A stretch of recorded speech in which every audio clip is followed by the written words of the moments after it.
Indian Railways, भारतीय rail.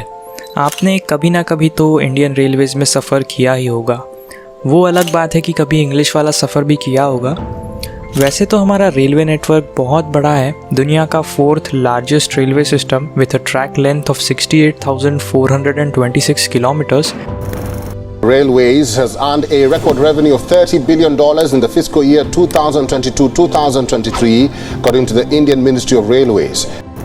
वैसे तो ट्रेन्स के सफ़र से हमारी बहुत सारी अच्छी यादें जुड़ी हुई है, बट जैसे जैसे टाइम बीतता जा रहा है, ओवर द इयर्स हम इंडियन रेलवेज से जुड़ी कुछ बहुत ही सीरियस प्रॉब्लम्स को नोटिस करने लगे हैं। इंडियन रेलवेज स्लो है, बहुत ज़्यादा अनसेफ है, ट्रेन्स में हाइजीन का ख्याल कोई नहीं रखता, ट्रेन्स ऑलमोस्ट हर समय ओवर क्राउडेड होती है और ना जाने कितनी ही और प्रॉब्लम्स। आइए आज की इस वीडियो में जानते हैं कि आखिर इन सारी प्रॉब्लम्स के पीछे क्या कारण है। इस वीडियो को पूरा ज़रूर देखिए क्योंकि चार्ल्स केटरिंग का एक बहुत ही अच्छा कोट है, a problem well stated is a problem half solved.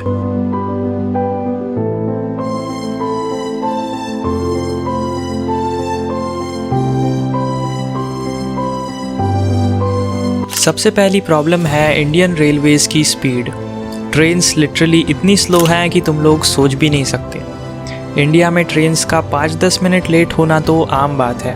Problem तब शुरू होती है जब ट्रेन्स अपने शेड्यूल से 1 घंटा या फिर उससे भी ज़्यादा लेट हो। गूगल की माने तो सुपरफास्ट ट्रेन्स ऑन एवरेज 60 से 120 मिनट लेट चलती है, जबकि शॉर्ट डिस्टेंस ट्रेन्स 60 मिनट्स तक लेट चलती है। हालांकि अब इस मामले में काफ़ी इम्प्रूवमेंट हो गई है। वंदे भारत जैसी ट्रेन्स में बिल्कुल मिनिमम डिलेज देखने को मिलते हैं या फिर मोस्टली ऑन टाइम होती है वंदे भारत एक्सप्रेस। इस मामले में हमें जापान से सीखने की ज़रूरत है। जापान में सारी ट्रेन्स ऑन टाइम होती है, बट एक दिन एक ट्रेन 35 सेकेंड्स लेट हो गई, जिसके बाद ट्रेन के ड्राइवर ने सभी पैसेंजर्स से माफ़ी मांगी और सारे पैसेंजर्स को उनकी टिकट का फुल रिफंड मिल गया। इंडिया में तो लॉन्ग डिस्टेंस ट्रेन्स कभी कभी 24 घंटे तक भी लेट हो जाती है। कोई बात नहीं, बट अगली प्रॉब्लम इतनी सीरियस है कि सिर्फ इस एक प्रॉब्लम की वजह से मोस्ट ऑफ द यंग लोग इंडियन रेलवेज को बहुत ज़्यादा हेट करते हैं।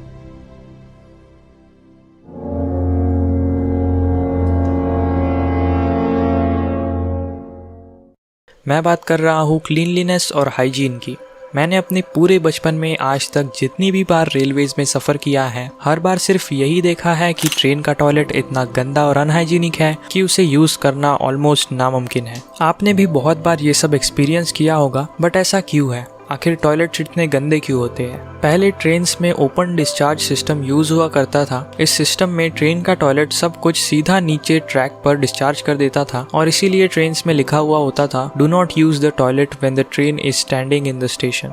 बाकी आप समझदार हैं, उम्मीद करता हूँ समझ गए होंगे। अभी के टाइम पे ट्रेन्स में बायो टॉयलेट्स यूज़ होने लगे हैं। बायो टॉयलेट्स ह्यूमन वेस्ट को गैस और वाटर में कन्वर्ट कर देते हैं। इस सिस्टम में टैंक्स लगे हुए होते हैं और ट्रेन की क्लीनिंग के साथ साथ इन टैंक्स को भी खाली कर लिया जाता है। इस नए बायो टॉयलेट सिस्टम की वजह से अब ट्रेन ट्रैक्स क्लीन और ओडरलेस हो गए हैं। बट इतना सब कुछ करने के बाद भी टॉयलेट्स क्लीन नहीं है और इसके पीछे सारी गलती है ट्रेन के पैसेंजर्स की। आज भी ट्रेन में ट्रैवल करने वाले बहुत सारे लोग वेल एजुकेटेड नहीं हैं, या फिर कह लो इन लोगों में मैनर्स ही नहीं है। मोस्ट ऑफ द लोग ये नहीं समझते कि जैसे हम अपने घर को साफ रखते हैं, क्लीन रखते हैं, वैसे ही हमें ट्रेन्स को भी क्लीन रखना चाहिए। इंडिया में आज भी एक बहुत ही अजीब माइंडसेट है कि मैं अपने घर को तो साफ रखूंगा पर रोड पर जाकर सारा कचरा फेंक दूंगा। अपने घर में मैं गुटखा खाऊंगा बट उसे थूकूंगा ज़रूर ट्रेन या बस में जाकर ही।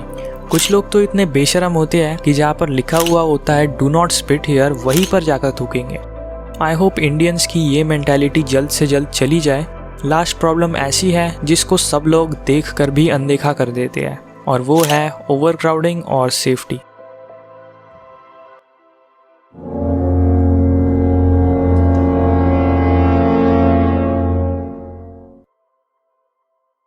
ओवर क्राउडिंग और सेफ्टी हमेशा से ही इंडियन रेलवेज की एक बहुत ही बड़ी प्रॉब्लम रही है। हर रोज सूरज उगते ही करोड़ों लोग अपने घर से निकल जाते हैं अपने अपने काम पर जाने के लिए। सिर्फ मुंबई में ही हर रोज 75 लाख लोग लोकल में सफर करते हैं। 2342 ट्रेन सर्विसेज ऑफर की जाती है सिर्फ मुंबई में हर रोज, और पूरे इंडिया में टोटल 2,40,00,000 लोग इंडियन रेलवेज में ट्रैवल करते हैं, और वो भी हर रोज। इसलिए मुंबई लोकल में कुछ ऐसे नज़ारे देखने को मिलते हैं।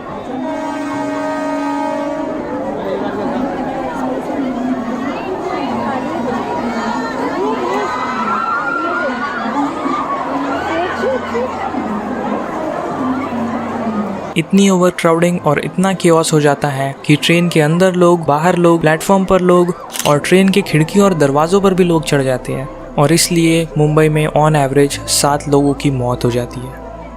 एक रिपोर्ट के अकॉर्डिंग 2023 में टोटल 2590 लोग मारे गए। कुछ लोग ट्रेन से गिरकर मर गए तो कुछ लोग ट्रेन के नीचे कुचल कर मारे गए। और इतना सब कुछ होने के बाद आप लोग समझ ही गए होंगे कि आज के टाइम पर सेफ्टी एक बहुत ही बड़ा प्रॉब्लम बन चुका है इंडियन रेलवेज में। आज के टाइम पे इंडियन रेलवेज और स्पेशली मुंबई लोकल में सफ़र करना बहुत ही ज़्यादा अनसेफ हो चुका है और ये एक ऐसा प्रॉब्लम है जिसे सॉल्व करने के लिए ज़्यादा कुछ किया भी नहीं जा सकता, क्योंकि इंडिया की पॉपुलेशन ही इतनी ज़्यादा है कि हर सुबह अपने काम पर जाने के लिए पैसेंजर्स की भीड़ तो होनी ही है।